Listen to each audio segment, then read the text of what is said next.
Hero అయినా house wife అయినా dialogue correct గా పడిందంటే ఎవడైనా బెదరాల్సిందే. ఆ ఇంటి బంగారం రివ్యూ. మరి సినిమా బంగారాలా మెరిసిందా లేకపోతే మెరుపు తక్కువైందా?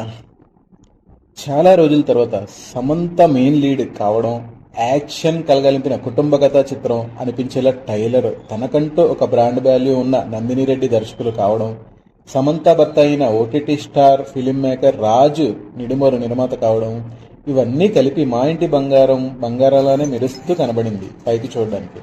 మరి ఇందులో మెరుపు ఎంత ఉంది, మెరుపు ఎక్కడ తగ్గింది తెలుసుకుందాం ఫుల్ రివ్యూలో. ఇంక కథలోకి వెళ్తే చాలా సింపుల్గా చెప్పేస్తాను.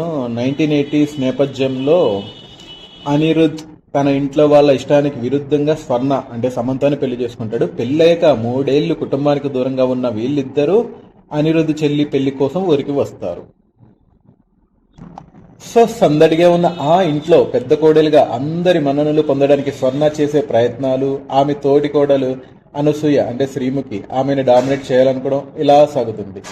ఇదిలా ఉంటే అనిరుద్ తండ్రి లోకల్ పొలిటీషియన్, అతనికి తన ప్రత్యర్థి శ్రీనివాస్ తో వైరం ఉంటుంది. అసలు కథ ఇలా సాగుతుండగా స్వర్ణ బ్యాక్గ్రౌండ్ వేరే ఏదో ఉందని తెలుస్తుంది.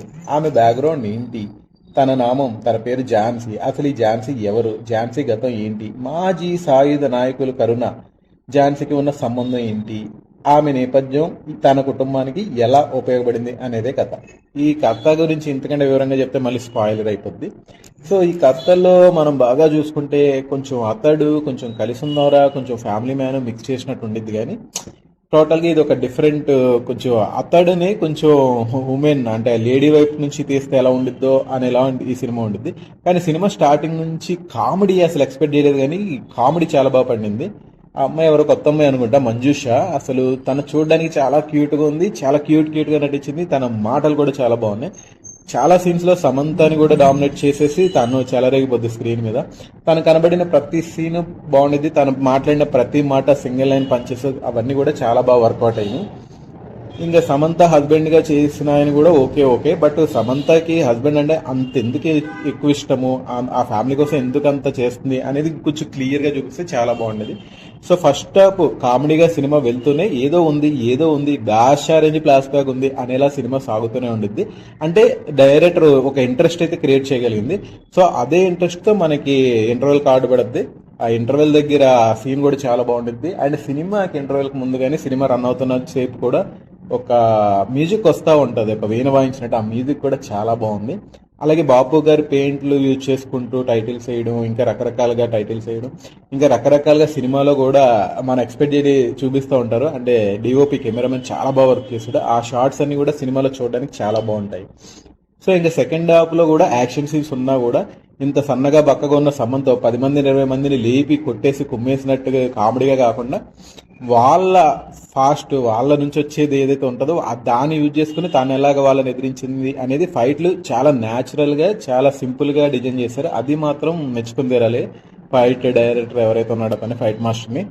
సో టోటల్ గా సినిమా ఎలా ఉంది అంటే కొంచెం కామెడీతో కొంచెం యాక్షన్ తో టోటల్ గా ఓకే అనిపించింది, బాగుంది. కాకపోతే సమంత ఫ్లాష్ బ్యాక్ ఏదో ఉండిద్ది అని ఎక్స్పెక్ట్ చేస్తే అక్కడ చాలా ఏదో వచ్చి వెళ్ళిపోయావమ్మా మెరుపు తీగ అన్నట్టు ఫ్లాష్ బ్యాక్ ఇలా వచ్చి అలా వెళ్ళిపోద్ది. ఆ ఫ్లాష్ బ్యాక్ లో కూడా అంత బలంగా మనం కనెక్ట్ అయ్యేంత సీన్స్ కూడా ఏమీ లేవు, ఏదో చాలా సింపుల్ గా తేల్చేసాడు. అది కనుక నందిని రెడ్డి గారు ఇంకొంచెం బాగా రాసుకుంటే సినిమా లెవెల్ ఇంకొక రేంజ్కి వెళ్ళిపోయేది. సో సినిమాలో సోది ఏమీ లేదు, పాటలు కూడా ఏమీ లేవు, ఒకటే ఒక పాట ఉన్నట్టుంది. ఆ పాట కూడా చాలా బాగుంది.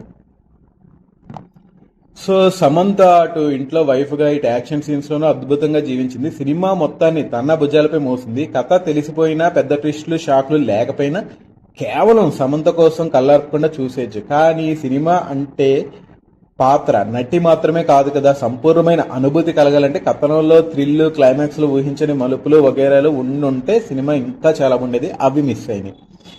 ఇంకా డైలాగులో కూడా ఇంటికి అందరూ మహాలక్ష్మిలే కానక్కర్లేదు, కాళిక కూడా దేవతే, ఇలాంటి డైలాగులు. హీరో అయినా హౌస్ వైఫ్ అయినా డైలాగ్ సరిగ్గా పడిందంటే బెదరాల్సిందే. ఇలాంటివి చాలా బాగున్నాయి. ఇలాంటి ఇంకొంచెం ఉంటే ఇంకా బాగుండేది.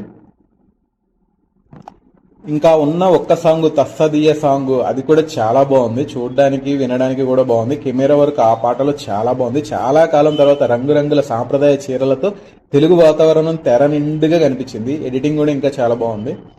సో టోటల్ గా సినిమా హ్యాపీగా ఫ్యామిలీతో చూడొచ్చు, పెద్దగా అయితే బోర్ కొట్టదు. మధ్యలో అక్కడక్కడ పావుగంట 20 నిమిషాలు డ్రాప్ అయినట్టు అనిపించిన టోటల్ గా స్టార్టింగ్ నుంచి ఎండింగ్ వరకు సినిమా అయితే ఎంటర్టైన్ చేసింది. సో సమంత అండ్ వాళ్ళ హస్బెండ్ రాజు కలిపి అంటే వాళ్ళే ప్రొడ్యూస్ చేస్తారు ఈ సినిమాని. సో మొదటి సినిమాతోనే లాభాల బాటలోకి వచ్చినట్టే వాళ్ళు.